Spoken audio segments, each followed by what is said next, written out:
Umuco w'Ijambo Ministries. The word of God is light. Ndakuramukije amahoro y'umwami wacu Yesu Kristo, nshuti mukundwa, ukunda gukurikirana ibiganiro byacu ducisha ku Muco w'Ijambo Ministries. Nguhaye mwiriwe kandi nguhenda mwaramutse bivanye naho uherereye muri kano kanya wumvirije kino kiganiro. Ndizera neza ko ari umwanya udasanzwe Imana iduhaye ubugira kandi kugira ngo tuganire turimbure ijambo nk'uko bisanzwe. Muri kumwe nanje Eric Sezibera nk'uko bisanzwe, kimwe muyera ariwe ashira ijambo ku mutima wacu tukabasha kuronka ibyo tuganira namwe bifatanye n'umwanya wabyo kandi umwanya ukwiriye. Muririmbyi yaravuze ngo sinzi ukuntu ubigenza ngo kandi sinzi n'ukuntu ubikora, ariko icyo nzi ni kimwe, nuko ubikora neza. Imana yo ibikora neza.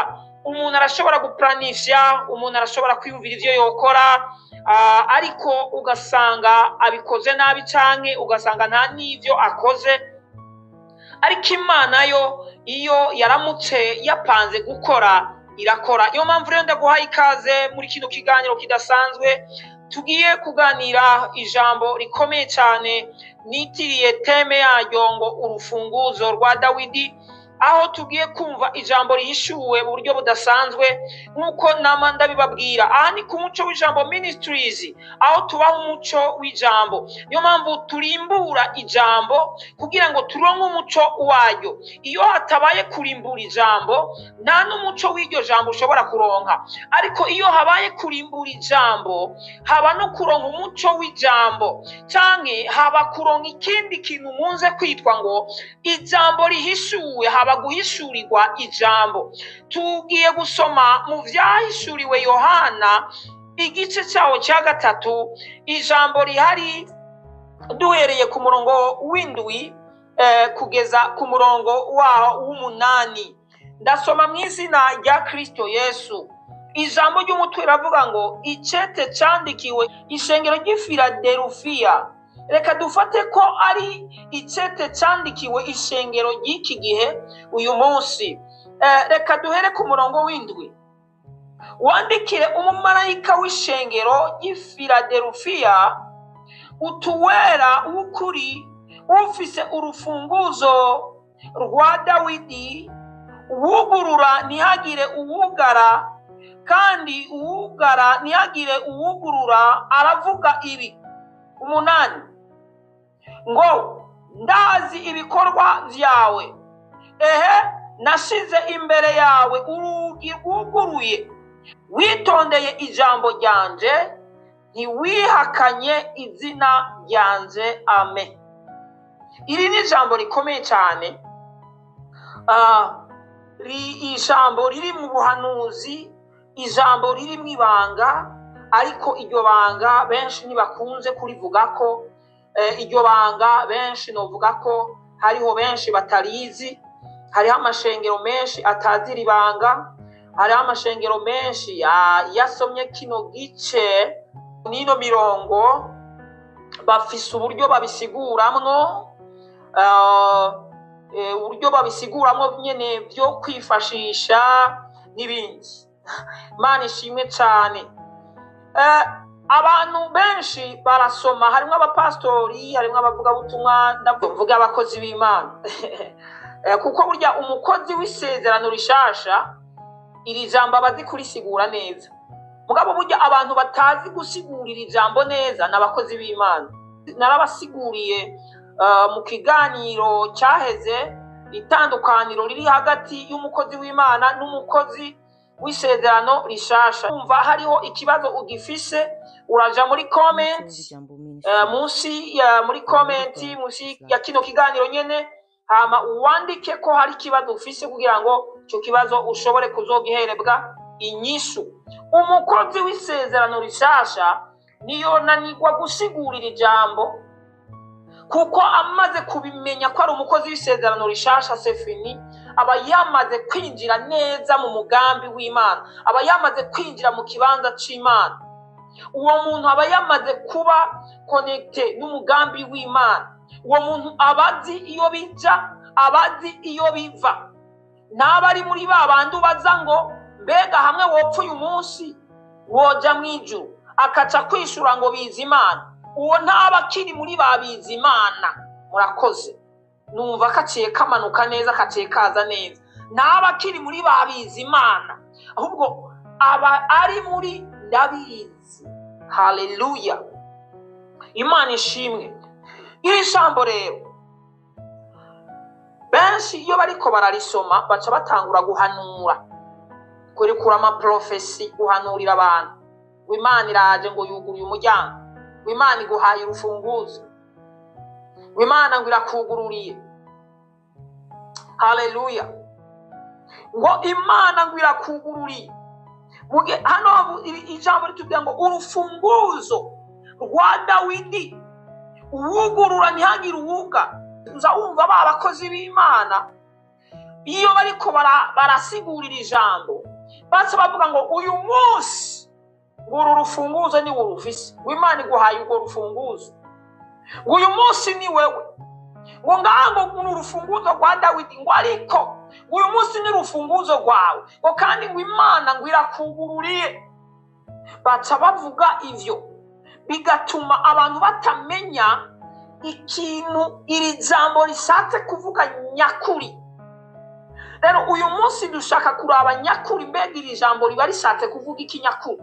Apana ibyo kuvuga ngo Imana irakugururiye kubera bumvisemo urufunguzo rwa Dawidi, bakaca bagwaka Dawidi, bakaca baruguha wewe, ngo uyu munsi ngo uru rufunguzo ngo uraruhawe wewe, ngo kandi ngo ni wowe nyene ngo Imana yugururiye, ngo kandi ngo ntawe uzokwigira yuga, ngo Imana ngo iruguruye, ngo Imana ngo iruguruye akazi, ngo Imana ngo iraguhaye inzu, ngo Imana ngo iraguhaye imodoka, ngo Imana ngo ikukoreye ubukwe, ngo Imana ngo ikujanye muri Canada, ngo Imana ngo iruguruye. Abantu bakaca batwagwa n'ibyo bishobisho, abantu bakaca batangura kuzana ibitangwa ngo basiriye profete, ngo basiriye umuhanuzi, ngo kubera ngo ababwiye ngo Imana iruguruye.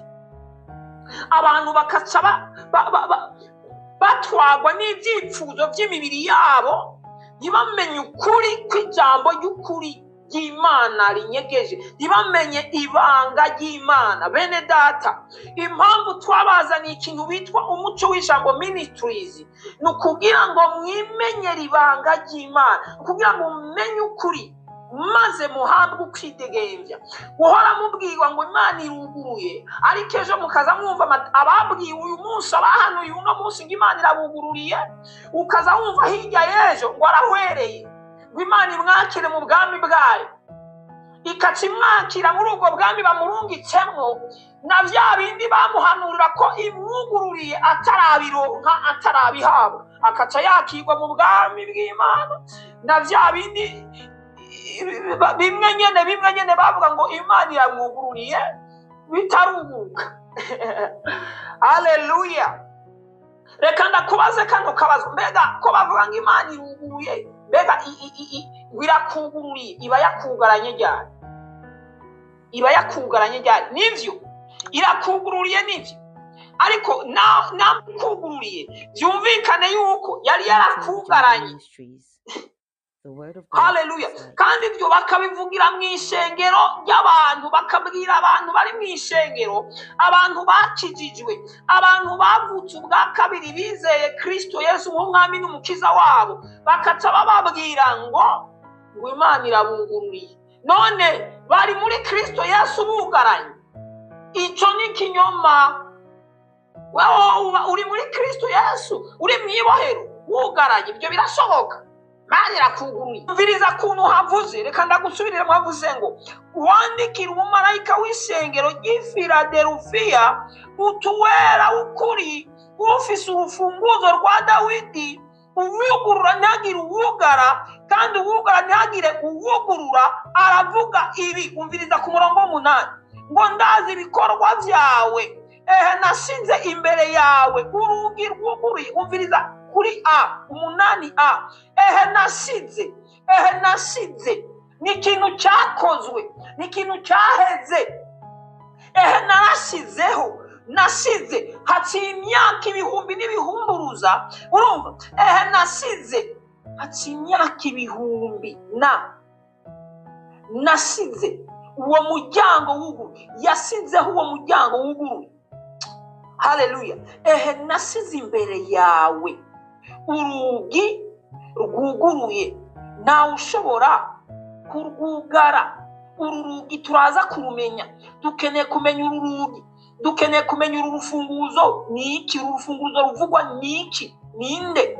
Uru rugi ruvugwa badashobora kugara, urugi ukaca wumva barahanurira abandi ngo Imana irabugururiye, kandi ijambo rije kuvuga ko hasizweho urugi rusanzwe rwuguruye, hama bakaca bahindukira ngo Imana irakugururiye. None sha ko urugi rwasizweho rwuguruye ikaba ari ikigugurura, ninde yagarutse kugugara? My God, nzi ikinyoma. Ninde yagarutse kugugara? Ko bavuga ngo Imana iraguguruye, kandi iyo yaguguruye kera bakaca babwira umuntu uyu munsi ngo Imana iruguruye. None yaraguguruye, hanyuma ninde yagarutse kugugara? Byumvikane ngo uwagarutse kugugara nuwo nyene ari aravuga ko Imana yuguruye, kuko niwe yarabona yuko urugi gugaye mu gihe rwari rusanzwe guguruye. Byumvikane ngo uwo n'umwigisha w'ikinyoma, n'umu antikristo, agwanya ijambo rya Kristo, kuko ijambo ryavuze ko umuryango wuguruwe, usanzwe wuguruye, aho kugira ngo abwire abantu ngo umuryango uruguruye ahubwo nimubandanye mwinjire mushike mu vyumba byose. Umuryango uruguruye ahubwo ikintu gihari ni ukwinjira mpaka ivyumba byose by'iyo nzu. Haleluya. Kugera aho umuntu agenda akamenya ukuri. Mvuze kwinjira mu byumba by'iyo nzu, mvuze kwinjira indani mu kumenya Imana, mu kugira ubwenge bw'Imana, mu gukura mu by'Imana, mu kwinjira mu byumba byose. Umuryango waruguruwe. Uwo muryango ni iki? Ubwo rufunguzo reka ngende ndarubabwiye. Nyiri ngaha nyine hari ibyanditswe ngiye gusoma kugira ngo ndababwire urwo rufunguzo urwo ariko. Shaka ndababwire urwo rufunguzo urwo ariko, apana kuza murasomera ijambo muca mujako rero Imana iruguruye uyu munsi. Urufunguzo hano birivuga ngo urufunguzo kwa Dawidi, uru munsi ngo ni urufunguzo rwawe, ngo ni profesi mama wanje, ngo barahanuye ngo ni urufunguzo rwawe, ukazorurindira urwo rufunguzo, nuko maka bikazorangira ukirindiriye ngo ugiye kugurura urufunguzo. Haleluya. Urufunguzo rwa Dawidi. Iyi niyo topic.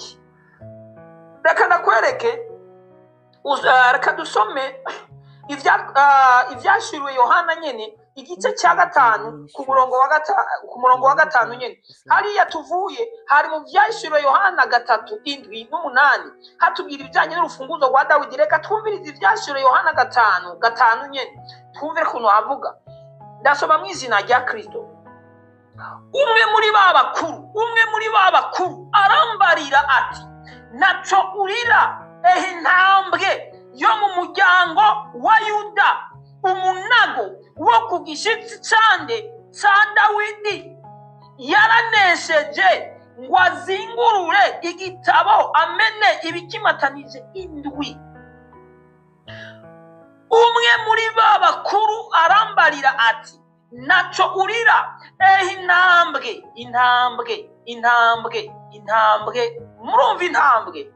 Haleluya. Shaka ndababwira urufunguzo ni bisobanura iki? Haleluya. Cyangwa ndababwire urugi guguruye bisobanura iki? Ivyo bintu bingahe nibyo shaka gusa ndabasobanurire, nzobamejeje message yanje. Haleluya. Umwe muri ba bakuru arambarira ati, nacurira intambwe. Uwo ni Yesu Kristo. Intambwe ni Kristo Yesu. Aho ngiye ndagahejeje. Yo mu muryango wande wa Yuda, umunago wo ku gishitsi cande ca Dawidi. Urumva ko kagarutse. Hariya twumvise urufunguzo rwa Dawidi, hano twumvise ngo umunago wo ku gishitsi ca Dawidi yaranesheje ngo azingurure igitabo amene ibikimatanije indwi. Hano hagiye hatanga n'inyishu, havuga uwo rufunguzo urwo ariko. Urumva ko ari umunago wo ku gishitsi umunago wo ku gishitsi cya Dawidi. Umunago wo ku gishitsi cya Dawidi ni Kristo Yesu. Kristo Yesu n'umwuzukuru wa Dawidi. Umunago wo ku gishitsi cya Dawidi bisobanura yuko icambere intambwe bisobanura Yesu Kristo. Mu vyanditswe vyinshi bigenda bivuga ko Kristo akomoka mu muryango wa Yuda. Umunago wo ku gishitsi cyande cya Dawidi. Umunago wo ku gishitsi cya Dawidi ni umwuzukuru wa Dawidi. Imana ishimwe cyane, yaranesheje ngo amene ibikimatanije ndwi icyo gitabo. Reka duce dusoma rero ivyakozwe n'intumwa igice cyaho cya 13 ku murongo waho wa 22 kugira ngo meraheze ndaguhaye inyishu icyo biba bishatse kuvuga urufunguzo rwa Dawidi. Urufunguzo rwa Dawidi. Ivyakozwe n'intumwa 13 ku murongo wa 22 haravuga: imukuye ibahagurukiriza Dawidi kuba umwami wabo, imushingira intahe, mbonye Dawidi mwene Isayi umuntu ameze nk'uko umutima wanje ugomba, azokora ibyo ngomba byose. 23 mu ruvyaro rw'uwo nk'uko Imana yasezeranye yazaniye Abisirayeli umukiza, niwe Yesu. Umviriza kano kantu ka 23.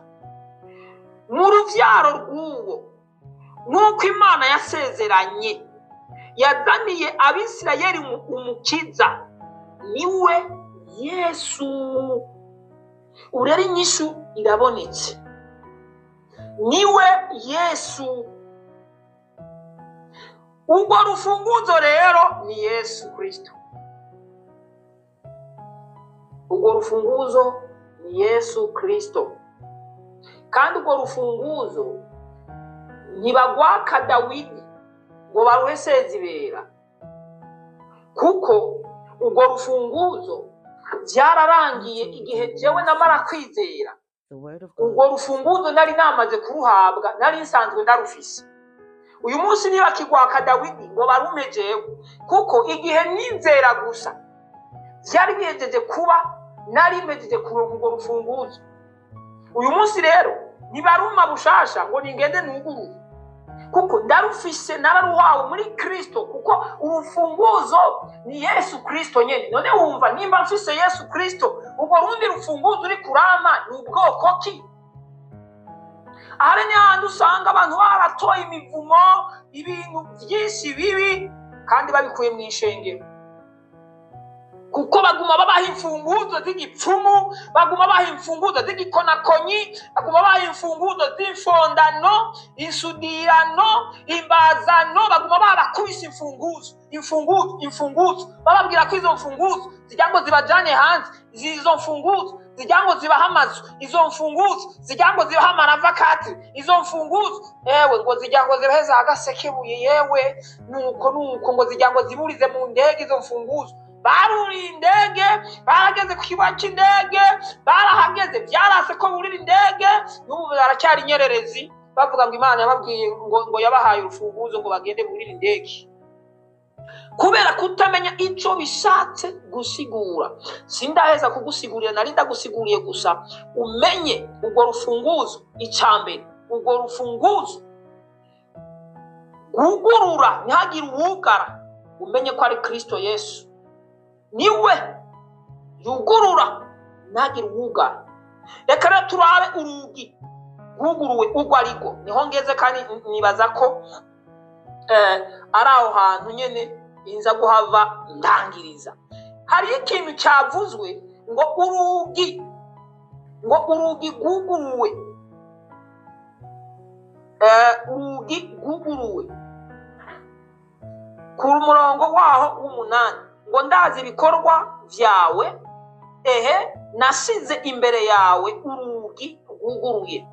Nasize imbere yawe urugi guguruye, ntawe ushobora kurwugara. Urwo rugi rero guguruye ngira ndarugusobanurire nciye mu Bikolosayi igice cya 2 ku murongo waho wa 14.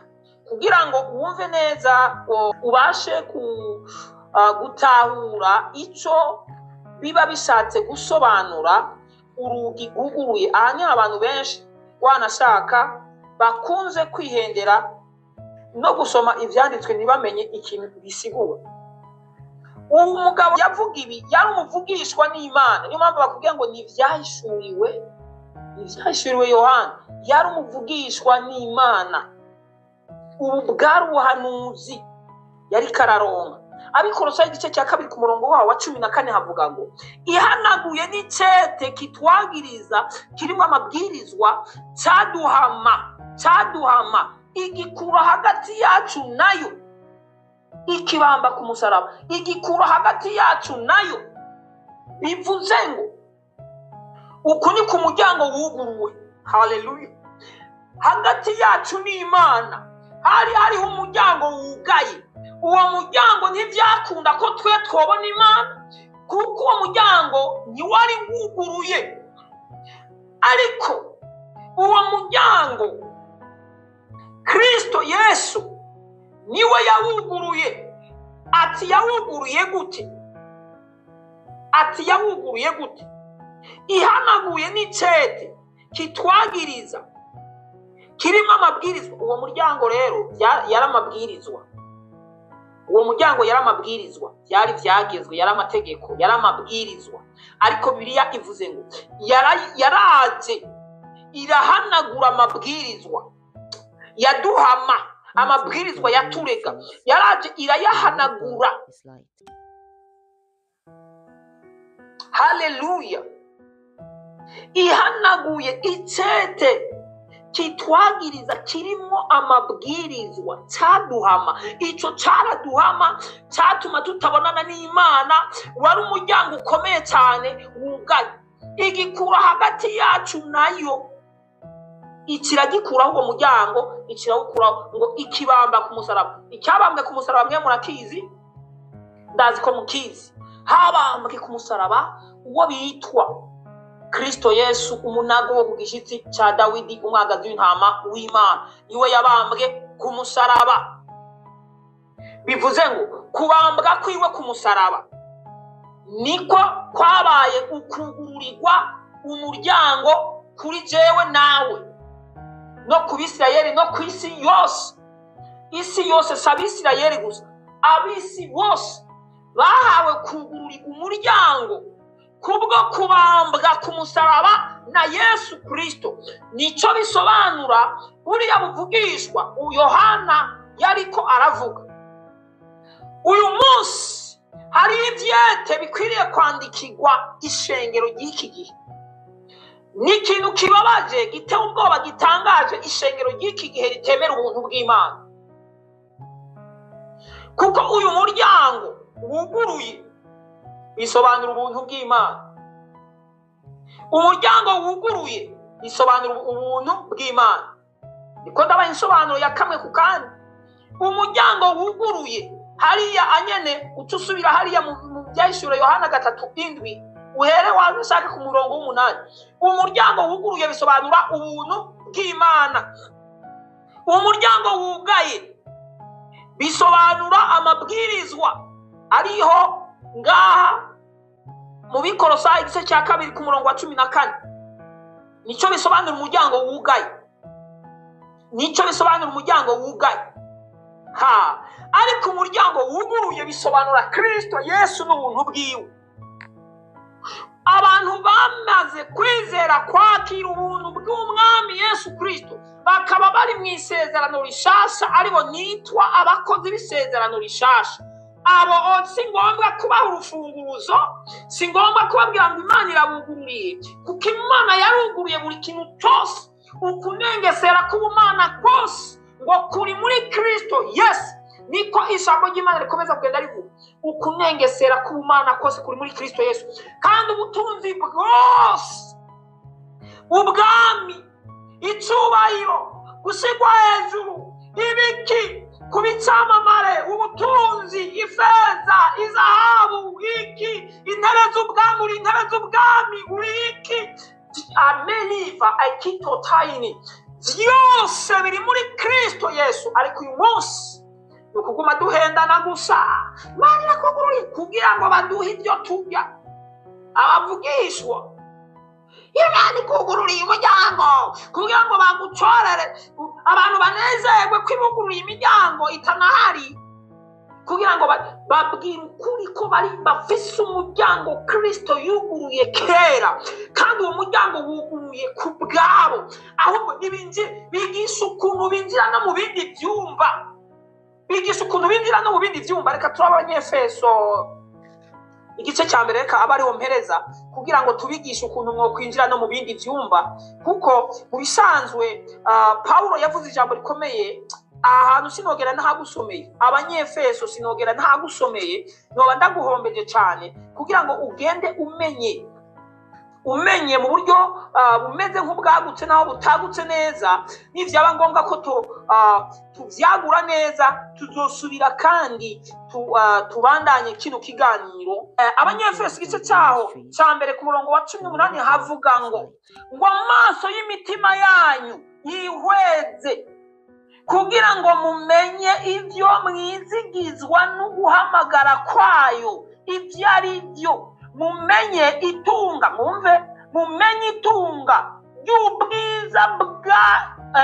itunga ry'ubwiza bw'isambu ifise mubera.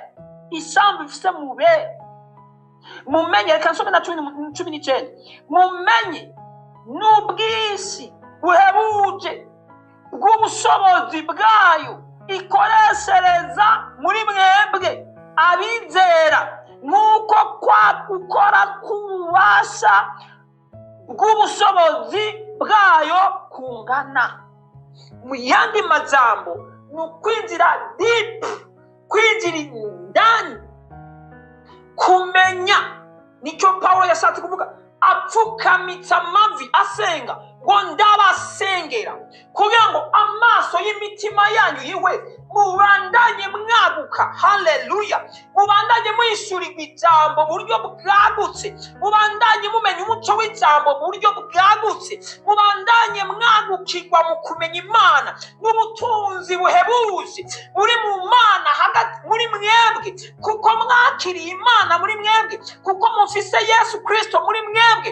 Mukwiriye kumenya ibijyanye n'ubutunzi buhebuje, maaliva kipelivaya, ubutunzi butangaje buri muri uwo mwami Yesu Kristo. Apana ibyo guhabwa imfunguzo nk'abazitakaje, apana ibyo kugururirwa n'abugaranywe kandi umuryango wuguruye.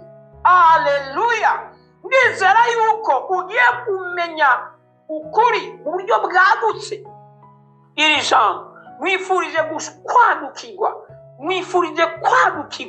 mwifurije gukayangana, mwifurije guteruka imbere, mwifurije kugira ubwenge buhambaye bw'Imana, mwifurije kumenya ubutunzi buhebuje Imana itungiye muri wewe, ubutunzi bwuzuye muri wewe. Amaso y'umutima wawe, apana amaso y'umubiri wawe, amaso y'umutima wawe akwiriye kwihweza. Haleluya! Ariko abapastori b'iki gihe n'abavuga butumwa bamwe b'abakozi b'Imana uyu munsi bakubwira ibijyanye n'iby'amaso y'umubiri, apana amaso y'umutima. Ariko Pawulo umviriza iri jambo, wewe yavuze ngo amaso y'imitima ni amaso ya mpwemu yera, si amaso y'inyama n'amaraso. Ni amaso yo guhishurirwa, ni amaso yayandi Petero yari afise igihe Yesu yababaza ati, mbega aho hanze banyitwa nde? Mwumva banyitwa nde? Bakavuga kuntu bamwitwa, bamwe ko bamwitwa Eliya, abandi bakamwitwa umuvugishwa n'Imana, abandi bakamwitwa uko. Ata Yesu arababaza ati, none mweho munyitwa nde? Petero aca yambara amaso y'umutima, aca aravuga ngo uri Kristo umwana w'Imana. Kristo aca aravuga ngo wicyo kintu si uw'inyama n'amaraso akikubwiye, ariko ni mpwemu uhoraho, ariko ubuzima bwawe guhishura icyo kintu ngo ribe ibanga ntihagire ubundi muntu bibwire.